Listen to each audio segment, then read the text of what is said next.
अस्सलाम वालेकुम guys, welcome to solar design course lecture number 25। आज के हम इस लेक्चर में फर्स्ट ऑफ ऑल देखेंगे स्ट्रिंग की प्रोटेक्शन के बारे में। उसके बाद हम डिस्कस करेंगे where do we need protection devices and lastly हम देखेंगे application of PV combiner box.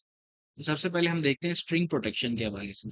तो solar system with three or more parallel strings need to have each string protected. अगर किसी भी सोलर सिस्टम में तीन या तीन से ज्यादा पैरेलल स्ट्रिंग्स कनेक्टेड हैं तो उनकी हर स्ट्रिंग को हमें प्रोटेक्ट करना पड़ता है। Systems that have less than three strings doesn't generate enough fault current which can damage the equipments. अगर किसी सिस्टम में थ्री से कम स्ट्रिंग्स कनेक्टेड है, टू है या एक ही स्ट्रिंग है, तो वो इतना फॉल्ट करंट जनरेट नहीं करती कि वो सिस्टम के इक्विपमेंट्स को डैमेज कर सके। तो थ्री या थ्री से ज्यादा पैरेलल स्ट्रिंग्स हैं तो उसके अंदर हमें सेफ्टी पर्पजेस के लिए डिवाइसेस कनेक्ट करनी पड़ती है जो सिस्टम की कंपोनेंट्स को बचा सके फॉल्ट करंट्स।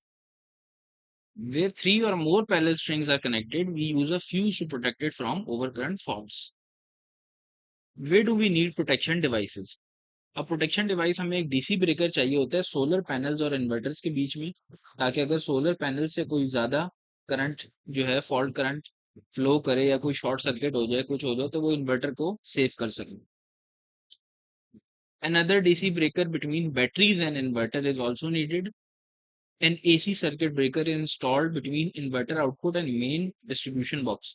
इन्वर्टर का जो आउटपुट होता है वो एसी में होता है, तो वहां से हमारे पास जो मेन डिस्ट्रीब्यूशन बॉक्स हमारे रेजिडेंशियल यूनिट का कनेक्टेड होता है उसके दरमियान भी हमें एक एसी सर्किट ब्रेकर चाहिए होता है। एक फ्यूज इंस्टॉल किया जा सकता है पीवी स्ट्रिंग्स के ऊपर।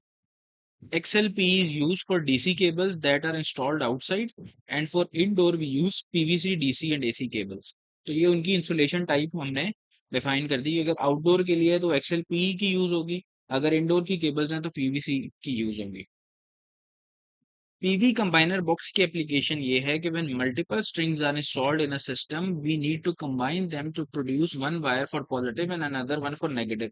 सो for this purpose we need a PV combiner box. कुछ इन्वर्टर्स ऐसे होते हैं जो मल्टीपल स्ट्रिंग्स को भी एकोमोडेट कर लेते हैं। उनके अंदर ऑप्शन होती है कि मल्टीपल स्ट्रिंग्स को आप एज एन इनपुट इन्वर्टर के अंदर फीड कर सकते हैं।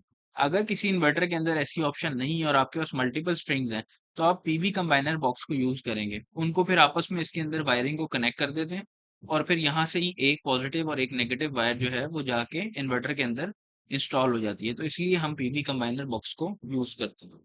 अब हमारे जो नेक्स्ट लेक्चर है उसमें हमारे बहुत इंपॉर्टेंट टॉपिक डिस्कस होगा। वो है design of an off grid solar system. Solar system जो ऑफ ग्रिड सिस्टम होते हैं जिसके अंदर बैटरीज होती हैं, हम उसकी डिजाइनिंग के बारे में कंप्लीटली स्टडी करेंगे।